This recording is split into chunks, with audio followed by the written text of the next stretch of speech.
স্বাগত সবাইকে এনটিভির নিয়মিত আয়োজন সংলাপ প্রতিদিনে। আপনাদের সাথে আছি আমি নজরানা চৌধুরী। দর্শক, আজ পহেলা জুলাই, জুলাই আন্দোলনের প্রথম দিন। 2024 সালের এই দিনেই শুরু হয়েছিল ছাত্র জনতার আন্দোলন। বিভিন্ন রাজনৈতিক দলের পাশাপাশি সরকারিভাবেও 36 দিনের কর্মসূচির সূচনা হলো আজ। স্বৈরাচার হটানোর পর গত 11 মাসে বাংলাদেশ কতটুকু এগোলো বা জনগণের প্রত্যাশা কতটুকু পূরণ হলো, এ নিয়ে আলোচনা করতে আজ আমরা স্টুডিওতে দুজন অতিথিকে আমন্ত্রণ জানিয়েছি। তারা হলেন জাতীয়তাবাদী সমবায় দলের সাধারণ সম্পাদক ডক্টর মোহাম্মদ নিজামুদ্দিন এবং এনসিপির যুগ্ম মুখ্য সংগঠক অবসরপ্রাপ্ত মেজর আব্দুল্লাল মাহমুদ। আপনাদের দুজনকে এনটিভিতে স্বাগত জানাচ্ছি। তো আমি ডক্টর নিজামুদ্দিন, আপনার কাছে জানতে চাই, আপনি তো আহত হয়েছিলেন সম্ভবত, আমাদেরকে একটু জানাবেন যে আসলে কিভাবে কি হলো, তখন আপনি কিভাবে জড়িত হলেন আন্দোলনে, তারপরে কি হলো একটু যদি সংক্ষেপে বলেন। জি জি, ধন্যবাদ। আজকের এনটিভির নিয়মিত আয়োজন সংলাপ প্রতিদিনে আমার সহ আলোচক মেজর মাহমুদ ভাই সহ আপনাকে ধন্যবাদ, এনটিভিকে ধন্যবাদ আমাকে আমন্ত্রণ জানানোর জন্য। আসলে জুলাই আগস্ট অভ্যুত্থান আমাদের জীবনে এটা উল্লেখযোগ্য ঘটনা। দীর্ঘ 17 বছরের আন্দোলন সংগ্রাম একটা পুঞ্জীবদ্ধ যে আন্দোলন, আস্তে আস্তে মানে ক্রমান্বয়ে যেটা একটা দাবানলে পরিণত হওয়ার এই জুলাই আন্দোলন। এই জুলাই আন্দোলনে যখন ছাত্ররা একটা কোটা আন্দোলন থেকে এটা এই জুলাইয়ের 1 তারিখে সেটা যখন বৈষম্য বিরোধী আন্দোলনের রূপ নেয়, তখন এদেশের সকল শ্রেণী পেশার মানুষের আন্দোলনে হয়ে এটা দাঁড়ায়। তার ধারাবাহিকতা আমরা যেহেতু দীর্ঘদিন বাংলাদেশ জাতীয়তাবাদী দল এই আন্দোলন সংগ্রামের সাথে আমরা ছিলাম। আমরা তো যে কোনো আন্দোলনকে আমরা নিজেরা ওন করে সেভাবে আমরা চেষ্টা করতেছি যে এই ফ্যাসিস্টকে কীভাবে বিদায় করা যায়। তার ধারাবাহিকতা আমাদের দলের নির্দেশনা অনুযায়ী আমরা এই আন্দোলনের সাথে প্রথম থেকে ইনভলভ। জুলাইয়ের প্রতিটা দিন আমরা যখন ছাত্ররা যে আন্দোলন করতাম, আমরা বিভিন্নভাবে আমরা আমাদের ছদ্মবেশে আমাদের স্বাভাবিক মানে সাধারণ মানুষের মতো ছাত্রদের সাথে আমরা মিশে আমরা আন্দোলন করি। এক পর্যায়ে আসলে আমার বাসা যেহেতু বনশ্রীতে, আমি রামপুরা আপনার বাড্ডা এলাকাতে আমার আসলে আন্দোলনটা আমি সেখানে অবস্থান করতাম। বিশেষ করে আপনি জানেন যে ব্র্যাক ইউনিভার্সিটির যে সামনে যে এরিয়াটা বাড্ডাতে একটা পুলিশ এবং আওয়ামী লীগের পেটুয়া বাহিনী এটাকে একটা মরণ কামড় দিয়ে এখানে এটা প্রতিহত করার চেষ্টা করতো। তো প্রতিদিন যে যোদ্ধা হিসেবে প্রতিদিন প্রতিটা আন্দোলনে বিভিন্নভাবে আমরা সে আন্দোলনে আমাদের দলের বিভিন্ন নেতাকর্মীদেরকে নিয়ে আমরা ছাত্রদের সাথে ইনভলভ হয়ে যেতাম আর কি। সেই ধারাবাহিকতায় প্রতিটা আন্দোলনে আমরা ছিলাম। আমরা একটা পর্যায়ে আপনি জানেন যে এই রামপুরার এই যে বনশ্রীর রোডগুলোতে, বিশেষ করে আফতারনগরের এই এরিয়াগুলোতে অতর্কিত সবচেয়ে বেশি এই এরিয়ার ভিতরে সবচেয়ে বেশি লোক মারা গেছে ওই এলাকায়, এবং গুলি যে কত মানুষ খেয়েছে সেটা বুঝাতে পারবো না। আপনার ঘটনাটা একটু আমি আহত হয়েছি, এর আগে আমি রক্ষা পেয়েছি, কিন্তু আমি আহত গুলিবিদ্ধ হয়েছি আপনার লাস্ট যেদিন ফ্যাসিস্ট হাসিনা পলায়ন করে সেই দিন 5 তারিখ সকালবেলা পূর্ব নির্ধারিত কর্মসূচি অনুযায়ী আমরা বেরিয়ে যাওয়ার পর আমাদেরকে মেন রাস্তাগুলোতে আসতে দিচ্ছিল না। আমরা চিপা চাপা দিয়ে আমরা মেন রাস্তাতে আসি। তা সেভাবে যখন অনেক ছাত্র জনতা চলে আসে, এক পর্যায়ে হাসিনা পালায় যাবে বা পালায় যাচ্ছে এরকম একটা মেসেজ চলে আসতেছে, মানুষ উল্লাস করতেছে বা মানে এই ধরনের একটা মেসেজ, এখনও আর্মি চিফ বলছে আমি বক্তব্য দেব, তখন মানুষের আমরা একটা অনুমান করি আর কি। তখন আমি চলে আসি রাস্তায় যে বাড্ডাতে আপনার বাড্ডা থানার সামনে যে ব্র্যাক ইউনিভার্সিটির সামনে, তখন বিভিন্ন ভবনের উপরে উঠে পুলিশ গুলি করতে থাকে। যখন ছাত্র জনতাকে গুলি করতেছে সেখানে দেখবেন আপনি স্কুলের ড্রেস পরা কিছু ছেলে পেলে, খুব অনেক ছোট, এরা স্কুলের নট কলেজের, স্কুলের ছেলেমেয়েরা, এরা বিভিন্নভাবে সামনের দিকে চলে যাচ্ছে। তো আমি সেখানে আমরা যেভাবে ছিলাম, আমরা তো বুঝতেছি যে পুলিশ কীভাবে স্টেপ দিচ্ছে আমাদের প্রতি, ওরা কিছু বুঝতেছে না, ওরা সামনের দিকে ছোটো ছোটো ডিল নিয়ে এগিয়ে যাচ্ছে। আমি কিছু ছেলেকে পিছনে আনার জন্য আমি সামনে এগিয়ে যাই। আমি দেখতে পাচ্ছি যে বিল্ডিংগুলোর ছাদে থেকে, লন থেকে, বারান্দা থেকে ওরা যে কীভাবে দাঁড়িয়ে একেবারে টিগার ধরে আর কি নিশানা লাগিয়ে গুলি করতেছে।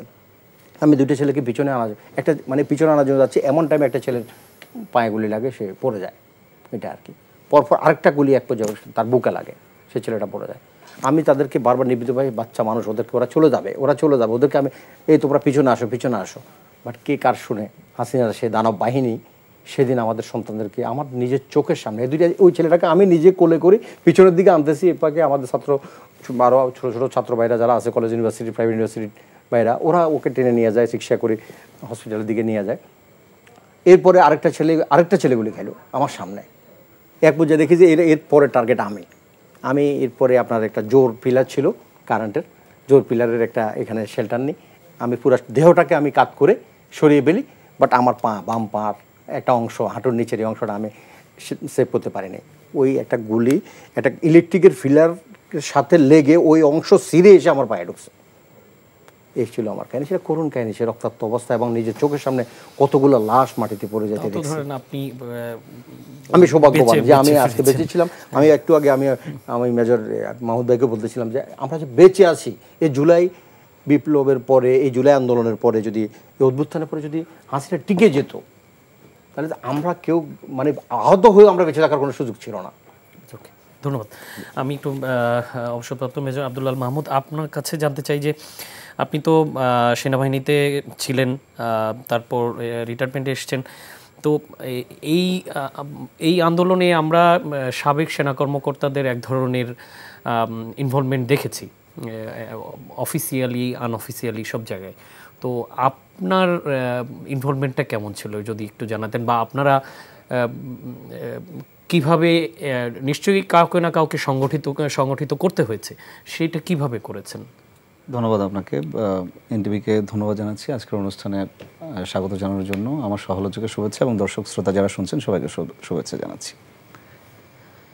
আসলে আমি যদি বলে থাকি যে আমার 16 তারিখের পূর্ব পর্যন্ত হয়তো বা সেই রকমভাবে আমি আসলে এই আন্দোলনটাকে গুরুত্ব দেওয়ার কথাটাই বলবো, আমার মতো অধিকাংশ অনেকে তাই ছিল, সেভাবে মাথায় আসেনি যে আসলে এরকমভাবে একটা গণঅভ্যুত্থানের মতো যে হতে পারে, অথবা এই আন্দোলনটা এত শক্ত অবস্থায় যেতে পারে। সাধারণ দাবি আদায়ের আন্দোলন যেরকম সেরকমই ছিল শুরুর দিকটা। জি, যে প্রথম দিক থেকে যেহেতু চাকরি করি আমরা, যখন রাস্তাঘাটে জ্যাম হতো প্লাস অনেক কিছু, তখন কিন্তু আমরা নিজেরাও একটু বিরক্ত ছিলাম যে কোনো কিছু একটা দাবি আদায়ের জন্যই রাস্তায় নেমে সবাই রাস্তা ব্লকেট করে দেওয়া হচ্ছে, এটা সেটা এরকম ছিল। কিন্তু বাট পরবর্তীতে যখন আসলে আবু সাঈদ শহীদ হন, আসলে তখন আমি নিজেই ফেসবুকে স্ট্যাটাস লিখেছিলাম আসলে যে আসলে এই দেশটা তো তাদেরও আবার আমাদেরও। হ্যাঁ, তো আসলে তাদেরকে লাঠি পেঠা না করে যদি তাদেরকে হাত বোলানো হয় ছাত্র সমাজকে, তারা আরও সুন্দরভাবে সব কিছু বুঝতে পারবে এবং সেই অনুযায়ী সরকার যাওয়া উচিত। মানে এটা একটু রূপকর্থে ছিল, বাট ছাত্র জনতার উপর আঘাতের যেই ইতিহাস কিন্তু অন্য কথা বলে এবং সেই ইতিহাস স্টাডি করা উচিত, এভাবেই আমি লিখেছিলাম। কারণ এই যাবৎকাল পর্যন্ত আপনি যতগুলো ছাত্র আন্দোলন দেখেছেন, সেখানে যখন এরকম বেধড়ক মারামারি পর্যন্ত ঠিক আছে, যখনই কোনো ছাত্র হত্যাকাণ্ড বা এরকমভাবে হত্যাযজ্ঞ শুরু হয়ে গেছে, আমাদের বাংলাদেশের ইতিহাস বলে আসলে ইতিহাসের নতুন আরেকটা ইতিহাসের পাতা তখন যোগ হয়। তখন আসলে এই ফ্যাসিস্ট আওয়ামী লীগ শাসন, তখন আসলে তারা সেই জিনিসটা উপস্থাপন করতে পারে নাই। এরপরে আপনি যদি ধরে থাকেন রিয়া, ছোট বাচ্চা, ছাদে যখন হত্যাকাণ্ড হলো, তখন আমি আমার বাসার সোফায় বসা এবং লিটারেলি আমি তখন কেঁদেছি এটা দেখে, বিকজ রিয়ার যে বয়স ছিল আমার বড় ছেলের বয়স সেম। তো আমি আমার স্ত্রীর সাথে শেয়ার করছিলাম, সেও আমাকে বলছিল দেখো এই যে বাচ্চাটা মারা গেছে, এটা হইতে পারতো আমাদের বাচ্চা। তো এইখান থেকে আসলে ওই জায়গা থেকে শুরু। তখন মনে হয়েছে যে জীবনে আমার বাচ্চার সাথে যদি এরকম হতো, নিশ্চয়ই আমি ঘরে বসে থাকতাম না, আমারও কিছু করতে হতো। তো পরবর্তীকালীন সময়ে আপনার ভাটারা থানা যে অংশটুকু আছে, সেই অংশটুকুতে অর্থাৎ ইউআইইউ ইউনিভার্সিটি যে স্টুডেন্টস ফোরাম আছে তাদের সাথে শুরু করে 100 ফিটের রাস্তায়, সেই জায়গাগুলোতে আসলে আমি ব্যক্তিগতভাবে ইনভলভ ছিলাম। ব্যাপার হচ্ছে আমাদের যারা সশস্ত্র বাহিনী যারা সার্ভিং থাকে এবং হচ্ছে অবসরপ্রাপ্ত থাকে, আপনারা তো এটা খুব ভালোভাবেই জানেন যে তারা বিভিন্ন সার্ভাইলেন্সের মধ্যে কিন্তু থাকে। সো সেই রকমভাবে কিন্তু একনিষ্ঠভাবে সবাই একত্রীভূত হয়ে কোনো আন্দোলনের সাথে সরাসরি যাবে এরকমটাও হয় নাই। কিন্তু 31 তারিখের পূর্বেও 28 এবং 29 তারিখের সময় আমি এটা যাদের সাথে যোগাযোগ করেছি সেটা অন রেকর্ড আছে। কিছু টপ প্রোফাইল জেনারেল যারা ছিল তাদের সাথে আমি নিজে যে বাসায় যে কথা বলেছি যে স্যার এটার একটা সুরাহা হওয়া উচিত, আমাদের সেনাবাহিনীরও একটা স্পষ্ট অবস্থান যদি আসে, তখন ছাত্র জনতা যারা আছে তারাও একটা স্বস্তিতে থাকতে পারে।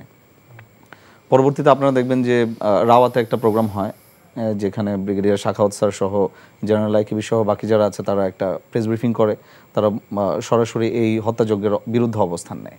এর পরবর্তীতে এর আগে এবং পরে মিলে কিন্তু ডিওএইচএস এলাকাটা এবং রাওয়ার যে এলাকাটা ছিল, এই এলাকাটাতে যারা অফিসাররা ডিওএইচএস ভিত্তিক যারা থাকে তারা একসাথে করে কিন্তু আপনার আন্দোলনগুলো ওই পাশে করেছে। আর আমরা বিভিন্ন সময় যারা ছিলাম তারা বিক্ষিপ্তভাবে এরকম বিভিন্ন এলাকাতে অবস্থান করেছি।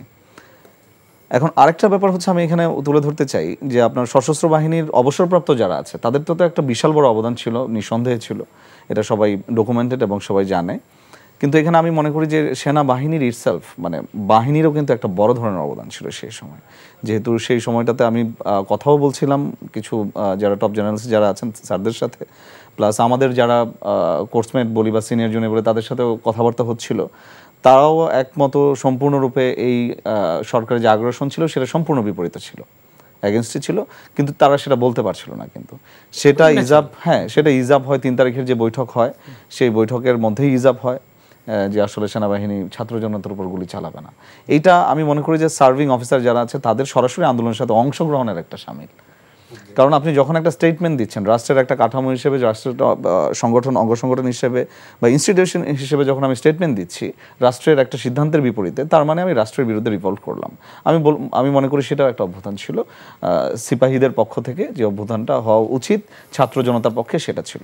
সুতরাং এখানে বোথ সার্ভিং এবং রিটায়ার্ড দুইটা পোর্শন থেকেই এই ছাত্র আন্দোলনের সময়, ছাত্র জনতার আন্দোলনের সময় একটা ব্যাপক সমর্থন ছিল, এবং সেই সমর্থনের প্রতিফলন তো আপনারা দেখেছেন যে রিটায়ার্ড যারা তারা রাস্তায় এসে ব্যানার নিয়ে আন্দোলন করেছে, অনেকে বিক্ষিপ্তভাবে বিভিন্ন পয়েন্টে পয়েন্টে এরকম করে আন্দোলন করেছে, সংগঠিত করার ক্ষেত্রে কাজ করেছে, সাজেশন দিয়েছে স্টুডেন্টদেরকে। এক গ্রুপ যখন সামনে চলে যাচ্ছে বা ফায়ার আসছে তাদেরকে আসলে কিভাবে সেফলি থাকা যায় সেরকমভাবে তাদেরকে সাজেশন দেওয়া হয়েছে। এই কাজগুলো কিন্তু আমরা রিটায়ার্ডে করেছি। আবার সার্ভিং যারা তারা কিন্তু করেছে কি নিজেদের আত্মশক্তিটাকে ধরে রেখে আত্ম উপলব্ধির মাধ্যমে কিন্তু তারা বুঝতে পেরেছে যে এখানে ছাত্র জনতার উপরে গুলি চালানো যাবে না। এটা একটা বড় অধ্যবসায় ছিল তাদের, এবং তাদের ইনভলভমেন্ট আমি মনে করি সেখানে সেলুট পাওয়ার যোগ্য।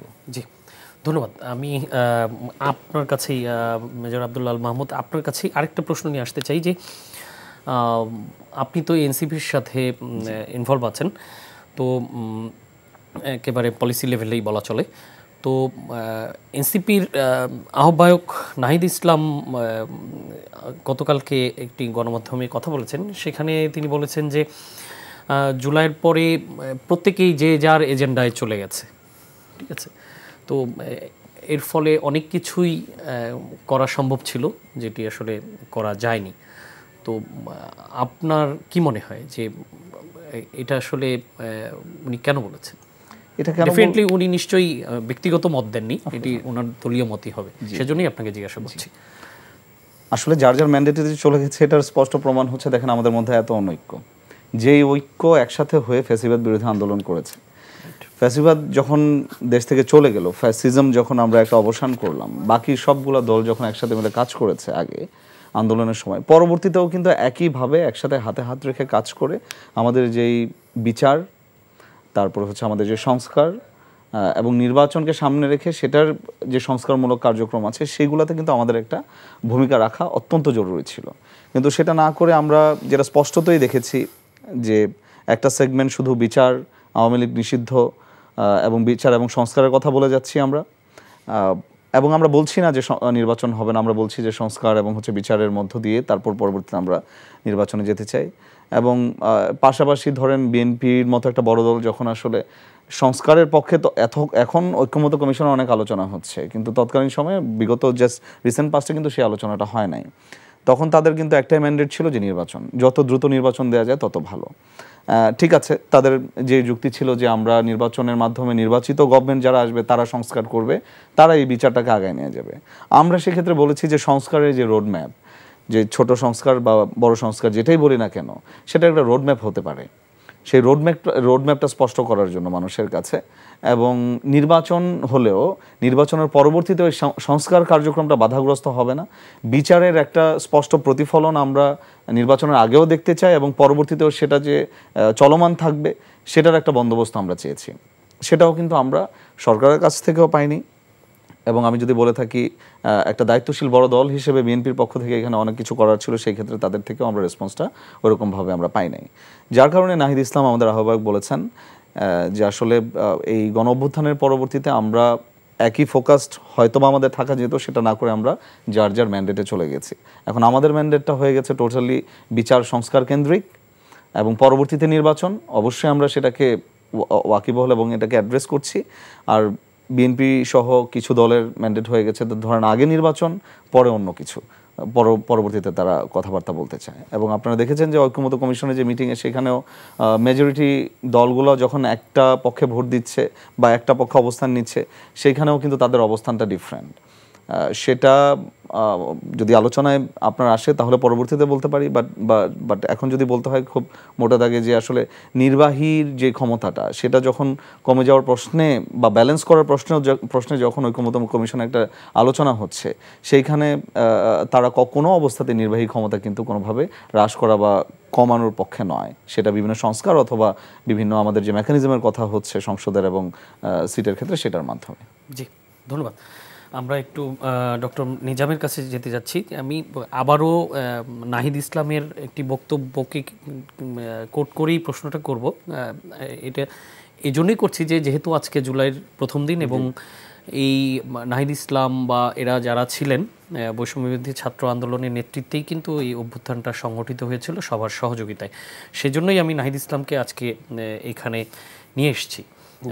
তো উনি বলেছেন যে বিএনপি আসলে দ্রুত নির্বাচনের মাধ্যমে আওয়ামী লীগকেই প্রতিস্থাপন করতে চাচ্ছে রাষ্ট্রীয় ক্ষমতায়, এবং সেই ক্ষেত্রে আওয়ামী লীগের প্রতি তাদের যেই অবস্থানটা ছিল বিএনপির প্রতিও সেই অবস্থানটাই থাকবে ভবিষ্যতে, যদি বিএনপি এভাবে শুধু নির্বাচনের মাধ্যমে ক্ষমতায় যেতে চায় এবং কোনো ধরনের সংস্কারের দিকে যদি মনোযোগী না হয়।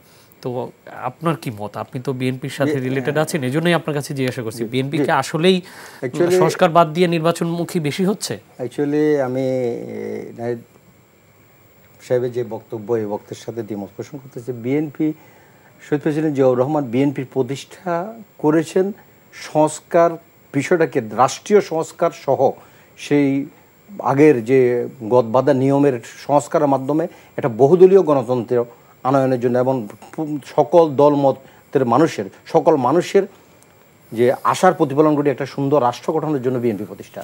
সেই বিএনপি মানে উনার প্রতিষ্ঠার পর থেকেই এই বিএনপি 19 দফা, এরপরে ভিশন 2030, এরপরে সেই তারেক রহমান কর্তৃক ঘোষিত 27 দফা, পরবর্তীতে আমাদের যুগপৎ আন্দোলনের সহযোগীদের নিয়ে যেটা 31 দফা, প্রত্যেকটা ইস্যুতে আমরা সংস্কারটিকে প্রায়োরিটি দিয়েছি আমাদের দল। তো সেক্ষেত্রে এই সংস্কার, যদি বিএনপি সংস্কার চায় না এই কথাটা বলে এটা দুপে টিকবে না। অ্যাকচুয়ালি বিএনপি গতানুগতিক ধারায় বিশ্বাসী, বিএনপি মধ্যমপন্থী একটা দল। আর সেখানে যে কথাটা বলা হচ্ছে, আমার হাসি পাচ্ছে যে বিএনপি আওয়ামী লীগকে পুনর্বাসনের জন্য নির্বাচন চাচ্ছে। একটা নির্বাচনটা একটা সংস্কার এবং একটা রাষ্ট্রের, একটা গণতান্ত্রিক রাষ্ট্রের উল্লেখযোগ্য মানে সংস্কারের বিষয়টা আসে নির্বাচনের মাধ্যমে।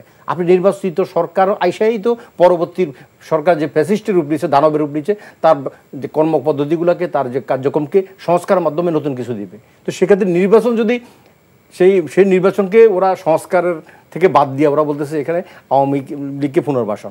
আওয়ামী লীগকে পুনর্বাসন কি আপনারা মানে দেশের জনগণ সেটা পুনর্বাসন বলেনি, পুনঃস্থাপন, মানে আওয়ামী লীগের জায়গায় বিএনপি বসবে, চরিত্র একই রকম। ভাই নির্বাচন, আপনি যদি নির্বাচনের মাধ্যমে এই দেশের মানুষ যে 3টা ভোটে গত 3টা ভোটে ভোট দিতে পারে নাই, আপনি কি ভোট দেওয়ার মানে অধিকার দিবেন না? এদেশের মানুষ কিভাবে আপনাদের মানে ছাত্র জনতার ডাকে সবাই সামনে চলে আসছে। হ্যাঁ, আমি তো আপনার কোটার জন্য আসি নাই। আমি তো যখন দেখছি যে আমার কোটা থেকে আপনার কোটা খেয়ে ফেলতেছে, আমার মায়ের অধিকার খেয়ে ফেলতেছে, আমার ভোটের অধিকার খেয়ে ফেলতেছে, আমার ভাতের অধিকার খেয়ে ফেলতেছে, পরবর্তীতে আমাকে খাবে, আমি তো সেই লক্ষ্যে নেমে আসছি। আমার নেতা কর্মীদেরকে আমার নেতা নির্দেশনা দিয়েছে যে ছাত্রদের সমস্ত আন্দোলনের সাথে তোমরা যে কোনো প্রত্যেকটা সংগঠন তোমরা মিশে যাও, তোমরা এটার সাথে কাজ করো। আমরা এই ফ্যাসিবাদী সরকারের হাতে এভাবে ছাত্রদের রক্তে রঞ্জিত হতে আমরা দেবো না। তো সেক্ষেত্রে আমরা তো সংস্কারকে চাচ্ছি, আমরা এই সংস্কারকে চাচ্ছি, সংস্কার যেটা ভাইটাল সংস্কার, একটা নির্বাচিত সরকার। আমাদের একটা সিম্পল বিষয় দেখেন, আপনি যে সংস্কার কমিশন যে 6টা বিশেষ করে মূল সংস্কার কমিশন, এরপরে আবার যেটা বাড়লো প্রত্যেকের যে ঐক্যমত্য কমিশনের যে বিষয়তে যে 160টার মতো যে প্রশ্ন ছিল, এর ভিতরে মূল বিষয়গুলোতে বিএনপি একমত।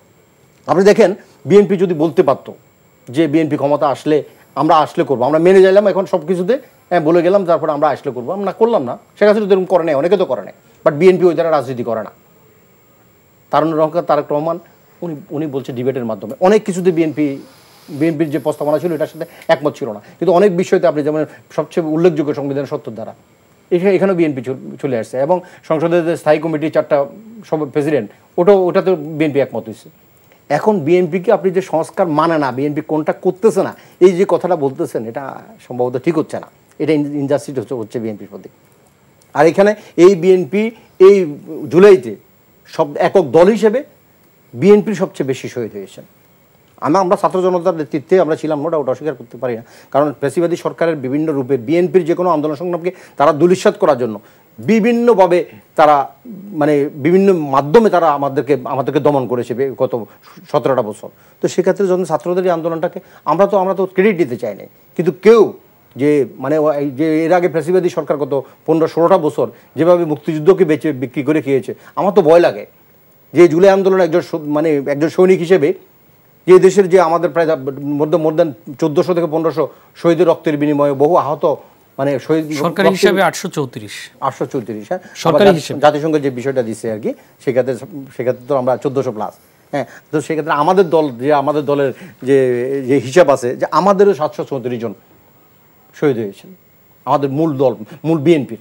আর এর ভিতরে মূল সংগঠন বিএনপির 423 জন, ছাত্র দল একটা ছাত্র সংগঠন 144 জন, স্বেচ্ছাসেবক দলের 24 জন, যুব দলের 71 জন। আমাদের শহীদ, এগুলো আমাদের হিসাব করা, এগুলো আমাদের কর্মী সমর্থকরা। তো সেক্ষেত্রে এই রক্তের সাথে তো আমরা বেমানি করতে পারি না। আমার তো ভয় হয় যে এই যে সংস্কার বা পিআর পদ্ধতি সব কিছু বলে, আমি তো আপনি যদি পিআর পদ্ধতির বিষয় আসেন সেখানে পরবর্তীতে বলবো যে এখানে বলা হচ্ছে যে কারা এই সংস্কারকে বন্ধ করে নির্বাচনকে বিভিন্নভাবে পেছনে নিয়ে কাদের এজেন্ডা বাস্তবায়ন করতে চাচ্ছে। ঠিক আছে, আমরা ওই বিষয়ে পরে যাবো। আজকে আমরা জুলাইয়ের মধ্যে থাকতে চাই।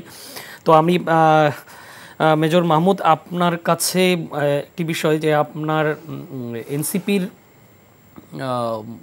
তো জুলাই আন্দোলনের পরে বা এই যে অভ্যুত্থান পরবর্তী সময়ে রাজনীতিতে যদি কোনো তারকা তৈরি হয় সেটা হলো এনসিপি। কিন্তু আপনাদের নানা সমালোচনা থাকতেই পারে রাজনীতির মাঠে, সেটি বাদ দিলেও আপনাদের অগ্রগতিটা আসলে কেমন? রাজনীতির মাঠে অবস্থানটা কেমন বা অগ্রগতিটা কেমন? জি, আমরা আসলে আমাদের রাজনৈতিক বেসমেন্টটা যদি আমরা ঠিকভাবে যেমন একটা ভবনের বেসমেন্টটা যদি ঠিকভাবে কাজ না করা হয়, আমি যদি এখন 10 তলা বিল্ডিং করি সেটার বেসমেন্ট যদি ঠিক না থাকে তাহলে অল্প ভূমিকম্পে সেটা কেঁপে ভেঙে যাবে। সুতরাং আমরা যেটা করছি আমাদের বেসমেন্টটাকে খুব শক্তভাবে গড়ে তোলার চেষ্টা করছি প্রথম থেকেই।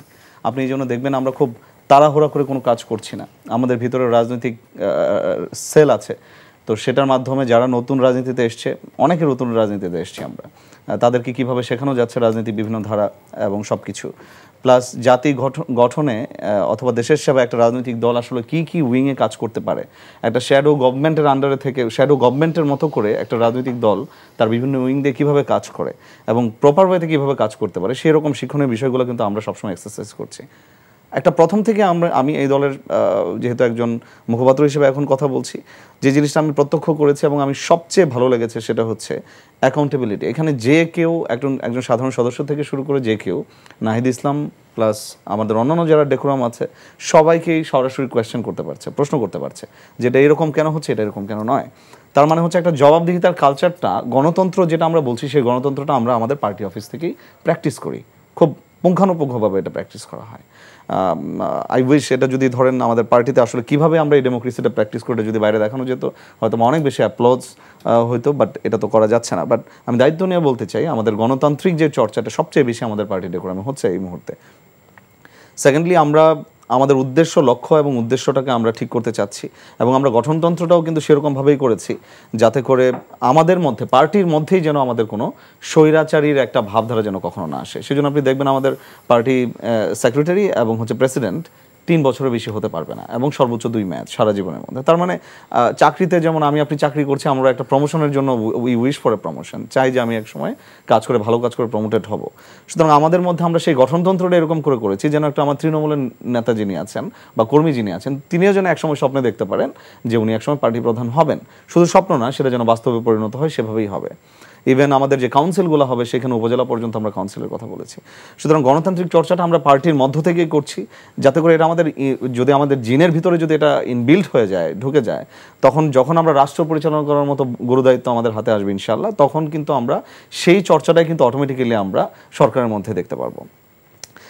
আবার আমরা বিভিন্ন কিছু ব্যাপারে আমরা যেমন আপনি দেখবেন যে খুব স্ট্রেইট ফরওয়ার্ড আমাদের মতামত দিয়েছি, যেমন সংসদ কী রকম হতে হবে, উচ্চকক্ষ এবং নিম্নকক্ষ। এটা তো প্রথমে আমরা সবসময় এটা বলে এসেছিলাম প্রথম থেকেই। পরবর্তীতে ধন্যবাদ বিএনপিকে যে তারা এটাতে একমত করেছে, কিন্তু সেখানেও আমাদের এখন একটু দ্বিমত আছে যে আমরা আসলে কি পিআর পদ্ধতিতে যাব নাকি আমরা এফপিটিপিতে যাব, এখন এক্সিস্টিং যেটা আছে সেটাতে যাব।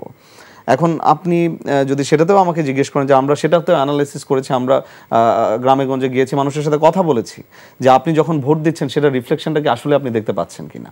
এখন আমার ধরেন একটা আসনে যদি ভোট কাস্ট হয়, গ্রহণ হয় 45%, তার মানে সেই টোটাল জনবলের একজন প্রতিনিধি কিন্তু এখন তখন আমার সংসদে উপস্থাপিত হচ্ছে না। 45% ভোট কাস্টিং হয়েছে, তার মানে এখানে আবার 55% লোকজন কিন্তু এখানে বঞ্চিত বা তারা ডিসিশন দেয় নাই। সো আমরা বর্তমান যে পদ্ধতি আছে সেই পদ্ধতিতে গেলে এরকম দেয়নি, তার দায়ভার 45% কেন নেবে? এটা তো ওনার দায়িত্ব। বাকি 55%, শতকরা 55% যারা ভোট দেয়নি, ভোট দেওয়াটা তার দায়িত্ব। তিনি যাননি, উনি আসলে ওখান থেকে চলে এসেছেন। পিআর হইলে তো ওদের বিষয়টা নিজেকে উইথড্র করে নিয়েছেন। এর জন্য কি যারা গিয়েছেন তাদেরকে আপনি তাদেরকে দূরে সরিয়ে রাখা যাবে?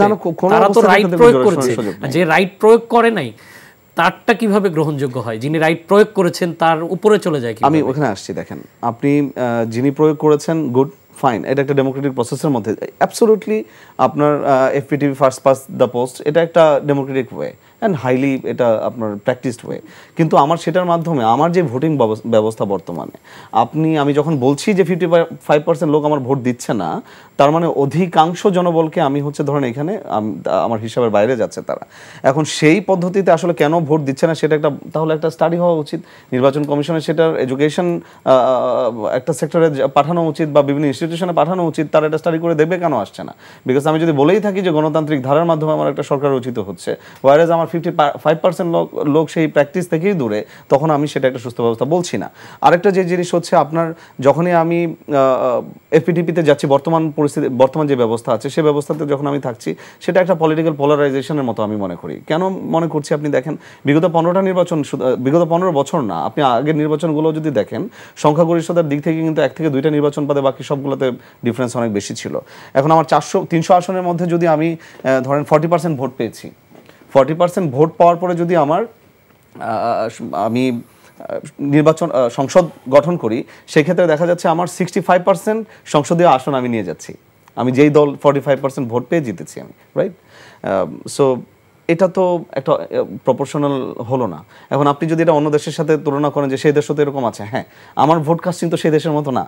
আমার ভোট কাস্টিংয়ে হচ্ছে টোটালের উপরে 45%, ওইখান থেকে আমি জিতে 65% আসন নিয়ে আমি সংসদ ব্যবস্থা গঠন করছি, আমি আইন বিভাগে আমি গঠন করছি। তার মানে কি এখানে একটা ডিসপ্রপোর্শনেট আছে। আমরা যেটা বলছি আরেকটা পোলারাইজেশন, এটার মাধ্যমে কি হচ্ছে দেখেন, একটা বড় দল বা একটা নির্দিষ্ট বা দুইটা নির্দিষ্ট দল, তাদের আধিপত্যের কারণে আমার প্রশ্ন থেকে দূরে সরে যাচ্ছি। এটা হলো যে এনসিপির সংস্কার প্রস্তাব নিয়ে আলোচনা হচ্ছে না, আমি এনসিপির রাজনৈতিক অবস্থান, রাজনৈতিক অগ্রগতি নিয়ে জানতে চাই। Coming back to the point, so এটা আলোচনার মাধ্যমে আসলে চলে এসেছিল। সো আমরা যে এই মৌলিক সংস্কারগুলো, যেই সংস্কারগুলো আসলে অত্যন্ত গুরুত্বপূর্ণ আমাদের গণতান্ত্রিক চর্চাটাকে সামনে এগিয়ে নেওয়ার জন্য, সেইগুলোর দিকে আমরা অত্যন্ত ফোকাস করেছি এবং আমরা বলেছি যে এই মৌলিক সংস্কারগুলো জনগণের অধিকারের কথা বলছি, আমরা জনগণের কথা বলছি, অধিকারের কথা বলছি, কিন্তু সেই অধিকারটা কিভাবে ফিরে আসবে সেটার কোনো ব্যবস্থা না করে শুধুমাত্র যে একটা প্রোটোটাইপ নির্বাচন আছে সেটার কথা আমরা বলছি। কিন্তু আমরা বলছি এই প্রোটোটাইপ যেটা আছে, যে স্ট্যাটাস কো আছে, সেটাকে ব্রেক করে জনগণের অধিকারটা আসলেই যে তাদের কাছে ফেরত দেওয়া যায় কিভাবে, সেটার পর্যন্ত সেই বন্দোবস্ত হওয়ার আগ পর্যন্ত আমরা নির্বাচনের কথা চিন্তা করছি না। এবং আমরা আরেকটা, আমাদের নাহিদ ইসলাম গতকালকেও বলেছেন যে গণ অভ্যুত্থান একটা হয়েছে শুধুমাত্র একটা নির্বাচন বা ক্ষমতা হস্তান্তরের জন্য নয়। একটা পার্টি আগে ক্ষমতাতে ছিল, এখন আবার নতুন একটা পার্টির কাছে আমরা ক্ষমতা হস্তান্তর করে দিলাম। এটার জন্য কিন্তু একটা গণ অভ্যুত্থান হয় নাই, একটা গণ অভ্যুত্থান হয়েছে একটা নতুন বন্দোবস্তের জন্য। উনি বলেছেন এটা গতকালকে। এই বন্দোবস্ত করতে গেলে যেই সংস্কারগুলো প্রয়োজন, সেটা না করে যদি আমরা আবার আগের মতোই ফিরে যাই, আমাদের অভিজ্ঞতা তো আপনার সবার অভিজ্ঞতা, সাধারণ মানুষ সবার অভিজ্ঞতা সেম। আমরা আসলে যে রাজনৈতিক যখন একটা দল পাওয়ারে চলে আসে তখন কি হয়। সুতরাং আমরা সেটা চাচ্ছি যে মৌলিক সংস্কার হোক, কিন্তু তারও পূর্বে আমাদের যে মেইন পয়েন্টটা আছে, মেইন টার্গেটেড পয়েন্ট হচ্ছে আমাদের যে এই অভ্যুত্থানে যারা শহীদ হয়েছেন, সেই শহীদের যারা খুনি ছিল, খুনি হাসিনা থেকে শুরু করে বাকি যারা ছিল তাদের একটা দৃশ্যমান বিচার আমরা অবলোকন করতে চাই। কিন্তু সেখানেও আবার সমস্যা আছে। আপনি দেখেছেন একটা কোর্ট স্টার্ট হওয়ার কথা 10টার সময়, সেই কোর্ট শুরু হচ্ছে 12:30টায়। এটা যদি হয় আমাদের মেন্টাল সেট আপ, তাহলে কিন্তু এই বিচার আসলে আগামী 15 বছরও হবে কিনা আমি জানি না। সো সেটা নিয়েও কিন্তু আমরা কোয়েশ্চেন করেছি যে যথাসময়ে কোর্ট বসা এবং সেটা অগ্রগতি যেন সবসময় আমাদেরকে অকিবল করা হয়, সাধারণ মানুষকে অকিবল করা হয়, এবং এটা দ্রুত সময়ের মধ্যে যেন এই বিচারটা অ্যাটলিস্ট আমরা ভিজিবল কোনো কিছু একটা দেখতে পারি, সেটার ব্যবস্থা যেন করা হয়। আমি আপনাদের আহ্বায়কের আরেকটি বক্তব্য একটু বলেছি, যে বিশেষ করে আপনাদের এনসিপির রাজনীতি নিয়ে। এটা হলো যে উনি বলেছেন রাজনৈতিক অপরাপর রাজনৈতিক দলগুলো এনসিপিকে আসলে সহযোগিতা করেনি।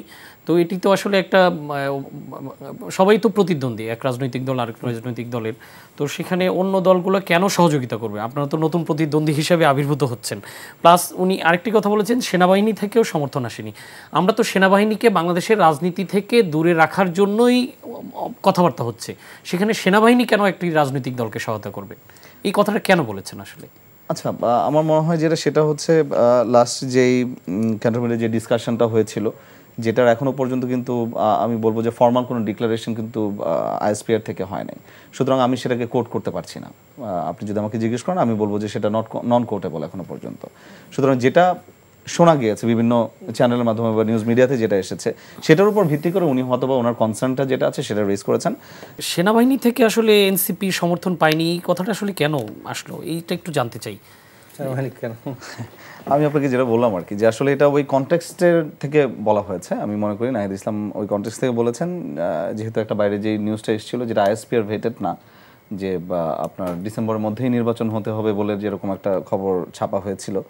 তো সেটার প্রেক্ষিতে উনি বলেছিলেন যে আসলে সেটা তো রাজনৈতিক একটা ডিসিশন। আপনি ঐক্যমত্য কমিশনে যখন উনি গিয়েছিলেন তখন আপনি শুনেছেন যে একটা রাজনৈতিক ডিসিশন একটা রাজনৈতিক মহল থেকেই যাবে, বা সরকার যারা আছে তাদের পক্ষ থেকেই যাবে, সেটা বাহিনী থেকে আসা উচিত নয়। সেটার ইয়াটাই সে বলেছে। আরেকটা জিনিস হচ্ছে তার ওনাদের পক্ষ থেকে যারা অভ্যুত্থানের নেতৃত্বে ছিলেন তাদের এরকম একটা আশা ছিল যে ধরেন অভ্যুত্থান পরবর্তী যে সংস্কারটা দেশে চাক্ষুষভাবে হবে, সেই সংস্কারের একটা আমরা যেটাকে খাঁটি বাংলায় বলি ঝান্ডা ধরে রাখাটা, সেটা ধরে রাখতে হয়তো বা আমাদের সশস্ত্র বাহিনী সর্বোচ্চ তাদের ভূমিকাটা পালন করবে, এরকম কিছু একটা প্রত্যাশা ছিল। বাট পরিবর্তিত পরিস্থিতি বিভিন্ন ইস্যুর কারণে তো আসলে সেটা হয়ে ওঠেনি। কিন্তু আমি ব্যক্তিগতভাবে মনে করি সেই সময় এখনও শেষ হয়ে যায়নি। এটা ডিপোলারাইজেশনের সুযোগ আছে, এবং আমি মনে করি যে রাজনৈতিক দলগুলো এবং বাহিনীগুলো একসাথে কাজ করে ধরেন আমাদের যে সংস্কার প্রস্তাবিত অথবা যে স্বপ্নের সংস্কারের কথা আমরা বলছি সেটার দিকে এগিয়ে যাওয়া খুব সম্ভব। তো রাজনৈতিক দলগুলো সহযোগিতা করেনি, এটি কেন? রাজনৈতিক দলগুলো সহযোগিতা বলতে আসলে আমরা যেটা এক্সপেক্ট করেছি, যেটা যে অংশীদার যারা ছিল জুলাই অভ্যুত্থানের এই ফ্যাসিবাদ বিরোধী আন্দোলনের, তারা সবাই একাগ্র চিত্তে একটার দিকে, দেশের প্রয়োজনে, দেশের জন্য যেটা ভালো সেটার দিকে কাজ করে যাবে বলে আমাদের প্রত্যাশা ছিল। সেই ক্ষেত্রে উনি কি আসলে বোঝাতে চেয়েছেন যে নির্বাচন আপনারা একটু দেরিতে চাচ্ছেন, এই বিষয়ে সহযোগিতা না? নির্বাচন আমাদের পক্ষ থেকে আপনি এটা শুনে থাকবেন অনেকের কাছ থেকে, আপনি নির্বাচন সামনের মাসে দিয়ে দেন if required, if you have the possibility, it's not likely. যে ধরুন 3 মাস পরে, এখন যদি আপনি নির্বাচন ঘোষণা করেন 3 মাস পর নির্বাচন, রাইট? সো আপনি 3 মাসের সময় নিয়ে নির্বাচন দিয়ে দেন, we have no issues on that.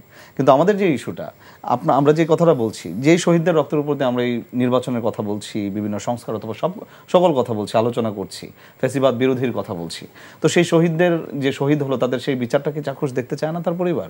আমরা কি দেখতে চাই না? অবশ্যই আমরা দেখতে চাই। যে আহত হয়েছে তাদের একটা বন্দোবস্ত হইতে হবে। আবার যেই কাঠামোর কারণে এই শহীদ হইতে হইলো, আহত হলো, ভাই নিজে আহত হয়েছেন, যেই কাঠামোর কারণে, যেই অবকাঠামো, রাষ্ট্রের অবকাঠামোর কারণে হয়েছে, সেই অবকাঠামোর কি সংস্কার প্রয়োজন নাই? ওনারা কি 100% বলতে পারবেন যে ভবিষ্যতে এই বর্তমান যে অবকাঠামো আছে সেই অবকাঠামোতে আপনার নতুন একটি দল যারা নির্বাচিত হয়ে আসবে তারা স্বৈরাচার হয়ে যাবে না? 15 বছর আগে কি আওয়ামী লীগকে কেউ স্বৈরাচার বলতো? মাই কোয়েশ্চেন টু ইউ, ভাই বলতো না। 15 বছর সময় লেগেছে, তার মানে কি সে একটা প্যাসেজ পেয়েছে দেখেই হয়েছে?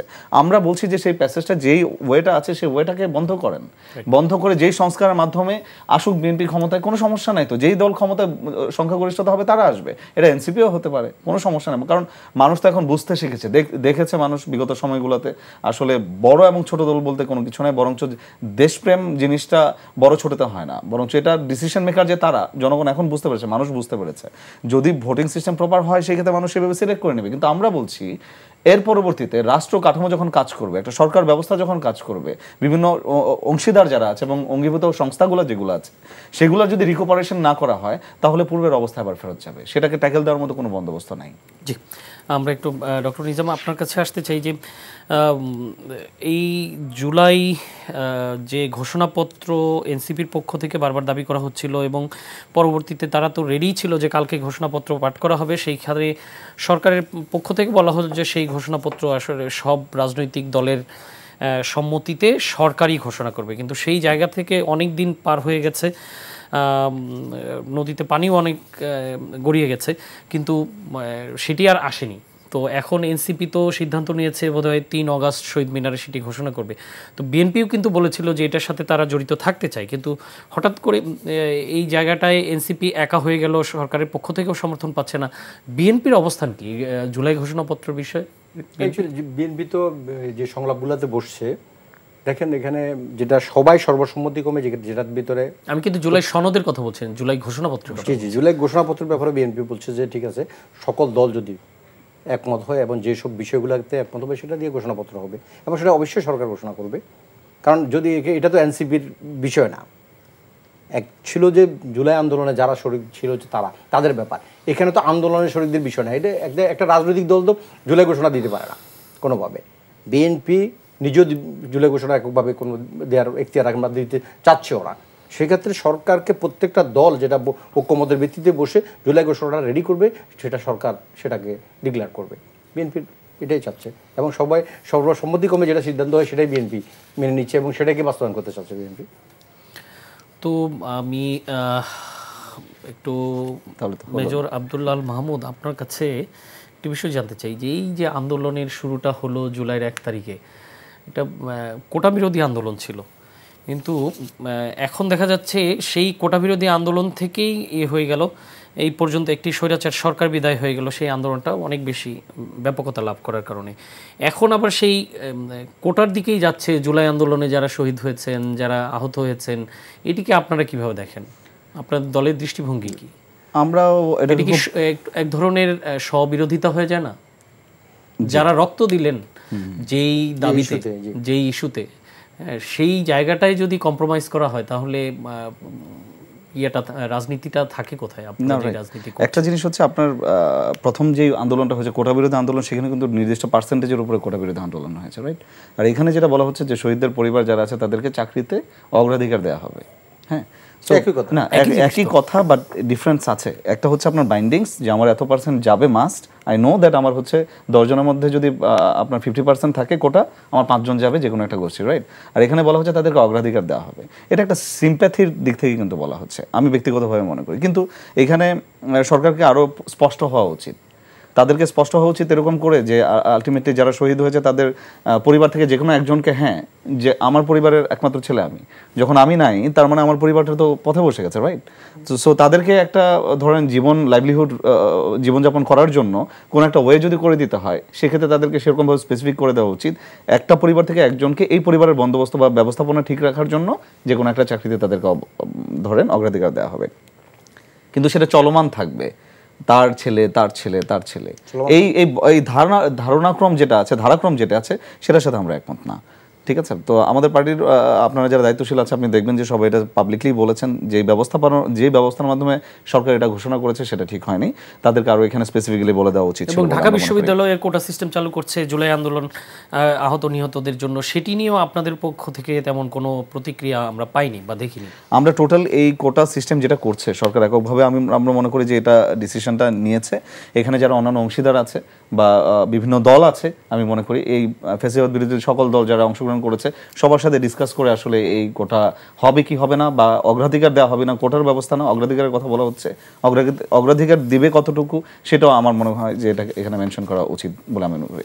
আর ছোট করে যদি ভাইয়ের একটা জিনিস জাস্ট একটু আমি আপনাকে যদি একটু অ্যাড্রেস করি, সেটা হচ্ছে যে জুলাই ঘোষণাপত্রের কথা। জুলাই ঘোষণাপত্র তো আসলে সবার দাবি হওয়ার কথা, উচিত। এটার জন্য তো নতুন করে ধরেন সবাইকে যদি রিকোয়েস্ট করতে হয় তাহলে কত কত হতভাগা আমরা চিন্তা করেন তাহলে, রাইট? আজকে তো নাহিদ ইসলাম আবু সাঈদের কবরের সামনে দাঁড়িয়ে বলল যে লজ্জা, আমরা বুঝছেন আমাদের মাঝে মাঝে জাতি হিসেবে আমরা লজ্জিত, এমনিতেও হয়তো বিভিন্ন সময় লজ্জা পাই, একটু কমও পাই আসলে বিভিন্ন সময়ে। এই যে শহীদরা শহীদ হলো, এটার একটা ঘোষণাপত্র হবে একটা আন্দোলনের, সেটার জন্য সরকার যখন খুশি তখন দিবে, দিস ইজ নট রাইট। সরকার যদি বলে থাকে যে আমার 30 কার্য দিবসের মধ্যে আমি জুলাই ঘোষণাপত্র দিব, 30 কার্য দিবস তো পার হয়ে গেছে, so where is the official statement? তাদেরকে সরকার যদি না পারে 30 কার্য দিবসের মধ্যে, কেন পারলো না এবং কবে দিচ্ছেন সেটারও কোনো স্টেটমেন্ট নাই। তার মানে কি আমরা কি ভিক্ষার ঝুড়ির মতো করে করে সরকারের দ্বারে দ্বারে ঘুরবো? এই সরকার কার দ্বারা পরিচালিত হয়েছে, কার দ্বারা নির্বাচিত না আপনার মনোনীত হয়েছে, সেটা বুঝতে হবে আমাদেরকে। সো সরকার যদি তার কাজ না ভালোভাবে না করে, সেই ঘোষণাপত্র তো আমাদেরকে লাগবেই। আদারওয়াইজ এটা হচ্ছে শহীদ এবং আহত শহীদ যারা আছে তাদের আত্মার সাথে বেইমানি করা হবে, এবং আমার ভাই যারা আছেন আহত হয়েছেন তাদের সাথেও বেইমানি করা হবে। সুতরাং আমরা সেই বেইমানির ভারটা বিএনপি বা অন্যান্য দল যারা আছে তারা যদি বহন করতে পারে, গুড, বাট আমরা সেই ভার বহন করতে পারবো না, এবং আমরা সেটা হবে আমাদের এই শহীদ এবং আহতদের সাথে বেইমানির শামিল বলে আমরা মনে করি। যার কারণে আমাদের আহ্বায়ক ঘোষণা দিয়েছেন অন্য কাউকে আমরা পাই আর না পাই, আমরা 3 তারিখে এই ঘোষণাপত্র আমরা প্রদান করবো শহীদ মনের, ইনশাআল্লাহ। ডক্টর নিজাম, আপনার কাছে আসতে চাই যে সরকারের পক্ষ থেকে জুলাই আন্দোলনে নিহতের যে তালিকা করা হয়েছে 834 জন, তো এই পূর্ণাঙ্গ তালিকায় এখনো করা গেল না কেন? 11 মাস চলে গেল। 11 মাস কি যথেষ্ট সময় না? সরকারের তো মেকানিজম আছে, সরকারের মেকানিজম তো মাঠ পর্যায় পর্যন্ত, তো এইটি আসলে কেন করা গেল না এখন পর্যন্ত? এটা এক ধরনের মানে প্রশাসনিক মানে এটাকে বলবো মানে যেই অভিজ্ঞতার অভাব, যেই অভ্যুত্থানের মাধ্যমে এই সরকার গঠিত হয়েছে, সেই অভ্যুত্থানে কয়জন শহীদ হলো, কয়জন আহত হলো, সেই তালিকা করা গেল না।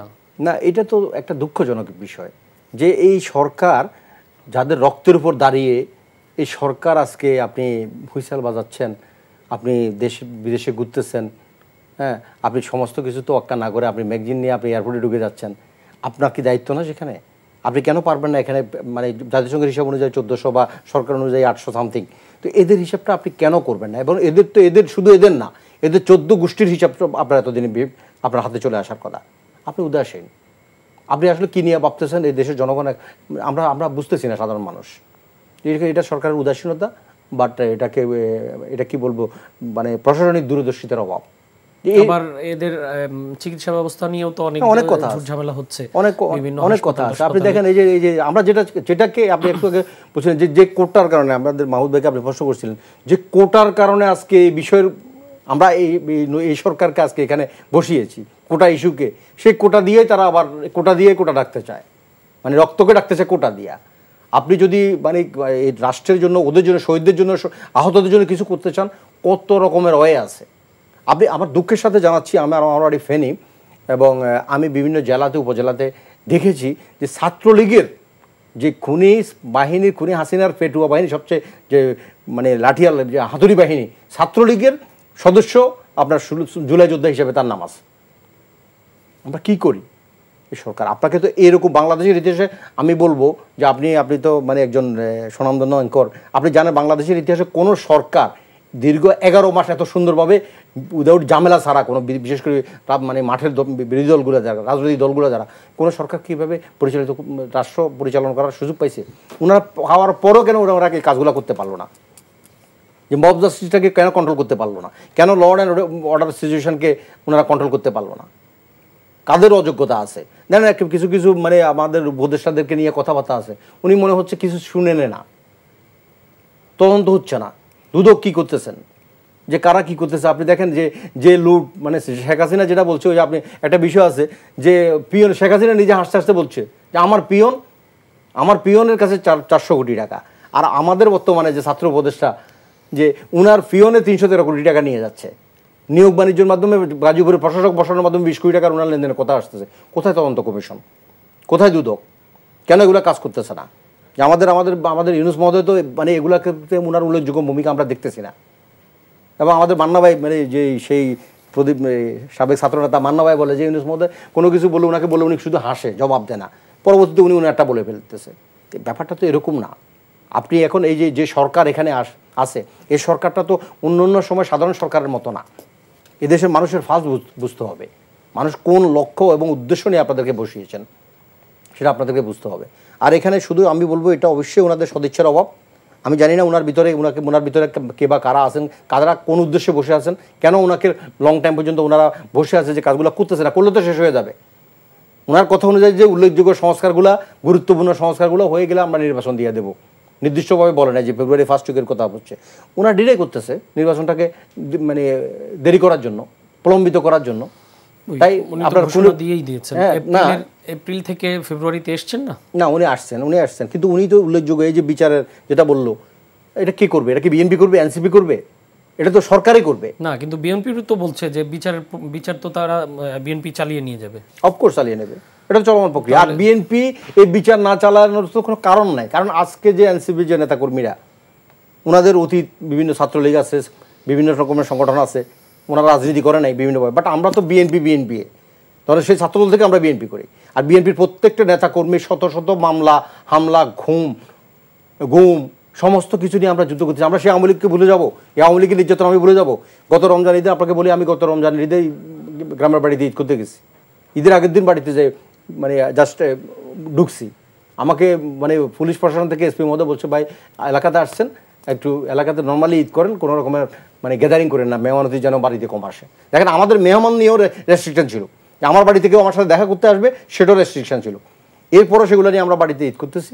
ঈদের দিন রাতে আমার বাড়িতে অতর্কিত হামলা, বোমা, মুহুর্মুহু বোমা, চারপাশ থেকে বোমা মারা এবং ফায়ার করা শুরু করতেছে। আমার বৃদ্ধ মা, 101 বছর বয়স, উনি স্ট্রোক করছে, প্রাথমিকভাবে স্ট্রোক করছে। তাড়াতাড়ি ওনাকে নিয়ে পরদিন সকালে আমরা ঢাকায় চলে আসি। এই ছিল আমাদের ঈদ, আমাদের স্বাভাবিক জীবন ছিল না। তো আমরা সেই আওয়ামী লীগকে ভুলে যাবো যে আওয়ামী লীগ আমাকে ঈদ করতে দেয় নাই? আমার ইমিডিয়েট বড় বোনের হাজব্যান্ড মারা গেছে আমার পার্শ্ববর্তী থানা, দাগনমিয়ার থানা। আমি ওনার জানাজা পড়ার জন্য ওনার বাড়িতে গেছি, যাই দেখি যে জানাজাতে 2 থানার পুলিশ এসে সেখানে জানাজাতে আমাকে ধরার জন্য আসতেছেন। তখন তো অনেকগুলো মামলা, 28 অক্টোবরের পরে বলতেছি, যে কোনো মামলাতে দেওয়ার জন্য। পরবর্তী আমি জানাজা ফেলে আমি ভালায় চলে আসি। বা এইগুলো তো আমাদের স্মৃতি, আমাদের তো আমাদের কষ্টের জায়গা। আমি আমার নিকটাত্মীয় জানাজা পড়তে পারি নাই, ঈদের নামাজ ঠিক মতো পড়তে পারি নাই। আমাদের প্রচুর নেতাকর্মী আছে, আপনার ডান্ডা বেরিয়ে নিয়ে বাপের জানাজা পড়ছে, মায়ের জানাজা পড়ছে। সো আমরা বিচার করব না, আমরা আওয়ামী লীগকে সুযোগ সুবিধা দিয়ে দেবো, এটা হাস্যকর বিষয়।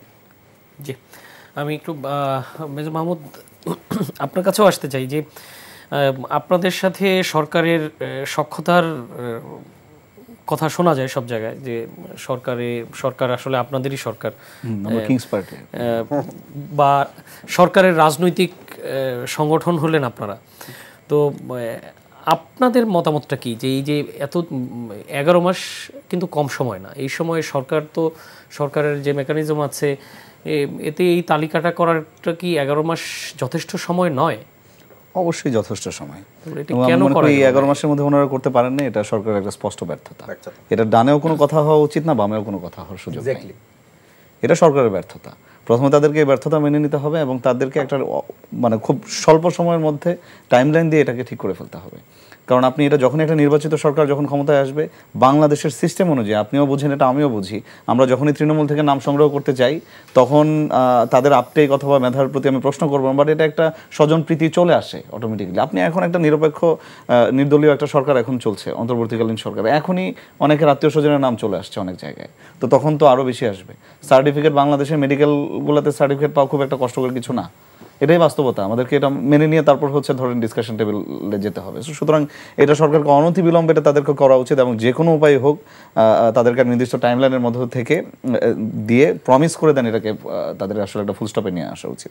এবং আমাদের পক্ষ থেকেও এটা আমাদের যখন বিভিন্ন ফোরামে ডিসকাশন হয় সরকারকে এটার ব্যাপারে আমরা সবসময় কিন্তু আমরা বলেছি যে অতি দ্রুত আপনার শহীদ এবং আহতের যে তালিকা আছে সেটা যেন নির্দিষ্ট করা হয় এবং সেটা গ্যাজেট আকারে প্রকাশ করা হয়। আরেকটা কথা, যেটা ভাইয়ের একটা প্রসঙ্গ ছোট করে যদি অ্যাড্রেস করে, যেমন ভাই বলেছেন যে ওনারা আওয়ামী লীগকে আসলে কীভাবে ভুলে যাবেন, আসলে ওনারা আওয়ামী লীগকে ভুলে যেতে পারবেন না। এর একটা ছোট উদাহরণ হচ্ছে কি জানেন, এখন বিভিন্নভাবে আওয়ামী লীগ আসলে রিহ্যাবিলিটেশন হচ্ছে বিএনপির বিভিন্ন কমিটিতে, এটা তো আসছে অনেক জায়গায় এবং প্রকাশ্যেও সেটা দেখা গেছে। এটার উদাহরণও দেখেছি আমরা কয়েকদিন আগে আমার এলাকাতে। আমি দেখেছি ধরেন ছাত্রদলের ইউনিয়ন পরিষদের যে প্রেসিডেন্ট আছে সে বলছে সবাইকে মুজিবীয় শুভেচ্ছা, মানে এটা তো তার আসলে এটা তার প্র্যাকটিসড, সে তো হঠাৎ করে এটা প্র্যাকটিসটা একদিনে চেঞ্জ করে ফেলতে পারবেন না। এটা ভালো যদি অন্য দল থেকে আসে কোনো পার্টিতে, this is good, but then ওনারা আসলে সেরকম কালচারালি তাহলে ট্রেনিং করায় যদি নিয়ে আসতে পারেন সেটা আসলে ভালো। আদারওয়াইজ যেটা হয়, ওনারা বড় দল হিসেবে ওনারা বলছেন যে তাদেরকে আসলে তারা প্যাট্রোনাইজ করছে না, আসলে ডিরেক্টলি যখন তাদের কমিটিতে চলে আসে তখন এটা ডিরেক্ট প্যাট্রোনাইজেশনের মধ্যে পড়ে যায় বলে আমি মনে করি। হ্যাঁ, কিন্তু এটা তো আপনাদের বিরুদ্ধেও অভিযোগ আছে, আপনারাও আওয়ামী লীগের লোকজনকে চান, আওয়ামী লীগকে চান না কিন্তু আওয়ামী লীগের কর্মীদেরকে চান। উদাহরণ, আপনারা কাউন্সিলরদের সাথে মিটিং করেছিলেন তাদেরকে পুনঃস্থাপিত করার জন্য। কাউন্সিলরদের সাথে মিটিং করা হয়েছিল ওইখানে, যারা আপনি ভিডিও ফুটেজ চেক করতে পারেন, ওইখানে কিছু আওয়ামী লীগের লোক ছিল যারা হচ্ছে অনেক আগে আওয়ামী লীগ ছেড়ে দিয়েছে এবং বহিষ্কৃত ছিল। এবং এই পার্টিরা যেহেতু ওরা যখন এসেছিল ফার্স্ট একবার আমার সাথে প্রথমবার তাদের কথা হয়েছিল, তখন স্পষ্টভাবে আমি বলেছিলাম তাদেরকে যে আপনারা কোন এলাকার, আপনাদের ব্যাকগ্রাউন্ড কি, রাজনৈতিক ব্যাকগ্রাউন্ড কি, বিগত প্রত্যেকটা রাজনৈতিক ব্যাকগ্রাউন্ড থেকে সবগুলো স্টেট করেন আপনারা। তো ওইখানে অনেকগুলো গ্যাদারিংয়ের মধ্যে অনেকজনের সাথে যখন দু একজন অন্য অংশীদার চলে আসে, অবশ্যই এটা আরও সচেতন হওয়া দরকার ছিল এখানে যারা গিয়েছিল, বাট দেন তাদের পক্ষে হয়তো অল্প সময়ের মধ্যে সেটা সম্ভব হয় নাই। আর তখন যেহেতু সবারই অনেক চাপা ক্ষোভ ছিল, অনেক কিছু ছিল, তো তাদেরকে অ্যাড্রেস করা একটা ধরেন বৈষম্য বিরোধী থেকে বা একটা ফ্যাসিবাদ বিরোধী আন্দোলনের একটা অংশীদার হিসেবে আমাদের যারা গিয়েছিল, হাসান সাজিশা গিয়েছিলেন, তাদের একটা দায়িত্ববোধের থেকে তারা কিন্তু এটা গিয়েছিলেন। কিন্তু এর বাইরে কোনো ধরেন আওয়ামী লীগের পদধারী যারা ছিল তাদেরকে সরাসরি আমাদের কমিটিতে নিয়ে আসা হয়েছে, এরকম আমাদের চোখে আসার সাথে সাথে আমরা we have discarded that name absolutely. এখন আপনি এখানে আরেকটা কোয়েশ্চেন কিন্তু অটোমেটিক্যালি চলে আসে, তার মানে কি যারা এতদিন আওয়ামী লীগের সাপোর্টার ছিল, যারা কর্মী ছিল না, সরাসরি যাদের নাম ছিল না, তাদেরকে আপনারা কিভাবে যাবেন? এই আলাপটাও কিন্তু আসলে যে ঐক্যমত্য কমিশন বা সব জায়গায় এগুলো থেকে এই আলাপটাও আসা উচিত। আপনার ধরেন একটা সার্টেন পার্সেন্টেজ, ধরেন লেটস সে ফর এক্সাম্পল কত পার্সেন্ট হবে ভাই, ধরেন আমরা যদি আমরা একটা সাপোর্টার ধরে থাকি এমনিতে, সে ফর এক্সাম্পল 20%, তার মানে কি একটা দেশের 20% সাপোর্টার যারা, দলীয় কর্মীর কথা বলছি না, তাদেরকে বাইরে রেখেই কি সবকিছু হবে দেশের নীতি নির্ধারণী? এটা রিকনসিলিয়েশন প্রসেসের মধ্যে, রিহ্যাবিলিটেশন প্রসেসের মধ্যে দিয়ে কিন্তু যাওয়া উচিত, যেটা সাউথ আফ্রিকাতে হয়েছে, রাইট? সো আমাদের সেটা কিন্তু আমাদের আইন উপদেষ্টা কিন্তু উনি বলেছিলেন যে সাউথ আফ্রিকার কিভাবে হয়েছে কমিশনটা, ওনারা ওখানে ভিজিট করবেন এবং ওনারা এটা বাংলাদেশে করা যায় কিনা সেটা দেখবেন, সেটাও কিন্তু এখনো পর্যন্ত করে না। আসলে ওনারা বলেন একটা কথা, পরবর্তীতে মনে হয় পরের দিন অফিস হওয়ার আগে ওনারা ভুলে যান। এটা একটা প্রতিনিয়ত একটা ইয়াতে পরিণত হয়েছে। আরেকটা ছোট করে আরেকটা জিনিস জাস্ট বলি ভাই, যে 20 সেকেন্ডের মধ্যে বলে দিচ্ছি, মার্কিন সিনেটর একজন কিন্তু তার আনলোডেড পিস্তলও কিন্তু 1.5 বছর আগে হংকংয়ে নিয়ে চলে গিয়েছিল ভুলবশত। ভুল মানুষের হতে পারে, আমাদের হয় কি এই যে আসিফ আহমেদের যে ভুলটা হয়েছে, সরকারের লোক হিসেবে আমি বলবো তাকে উনি আরো বেশি সজাগ থাকা দরকার ছিল অবশ্যই, বিকজ এটা একটা আমি ডিফেন্ড করছি না, আপনি দেখেন আমাদেরকে এই ধরেন ম্যাগাজিন যেটা ধরা পড়েছে, ফাইন ইজ ফাইন, উনি দুঃখ প্রকাশ করেছেন, গুড, কিন্তু ওনাকে এখানে আরো বেশি সচেতন হইতে হবে। এর বাইরে আমাদেরকে সচেতন হওয়া দরকার। আমার একটা প্রশ্ন আছে যে এই জায়গায় যদি সজীব ভুঁইয়া বাদ দিয়ে অন্য কেউ থাকতো তাহলে তার বিরুদ্ধে কি ব্যবস্থা নেওয়া হতো? আপনি এখন সে যদি মিনিস্টার স্ট্যাটাস থাকতো জিনিসটা ডিফারেন্ট, আমি আপনাকে সেটাই বলতে চাচ্ছি। আপনি এখানে মিনিস্টার স্ট্যাটাস বা হচ্ছে যারা এরকম ভিআইপি অথবা সিআইপি স্ট্যাটাস থাকে, তাদের এই ভুলগুলোকে আমাদের এয়ারপোর্ট সবসময় একটু নর্মালি দেখে, ইভেন মুস্তাকা দিয়ে হয়তো বা কোনোভাবে ছেড়ে দেয়। যেমন আপনার মার্কিন সিনেটর হংকংয়ে এসে যখন তার আনলোডেড পিস্তল, ম্যাগাজিনে কিছু নাই, তাকে যখন ধরা হলো তখন কিন্তু আপনার মার্কিন দূতাবাস থেকে যে মুস্তাকা দিয়ে তাকে ওইখান থেকে নিয়ে গেছে। সুতরাং এই ঘটনা আছে, আমাদের উচিত হচ্ছে পরীক্ষার হলের সামনে গতকালকে 6 রাউন্ড গুলি ফাটাইছে না, ওইটার দিকে আমাদের ফোকাস হওয়া উচিত। ওই সমস্ত ধন্যবাদ আপনাদের। আমরা আজকের মতো এখানে শেষ করছি। দর্শক, আজ এখানেই শেষ করছি। এই ছিল আমাদের সংলাপ প্রতিদিন অনুষ্ঠান। এই অনুষ্ঠানটি আবার দেখতে ক্লিক করুন এনটিভির অনলাইন www.ntvbd.com।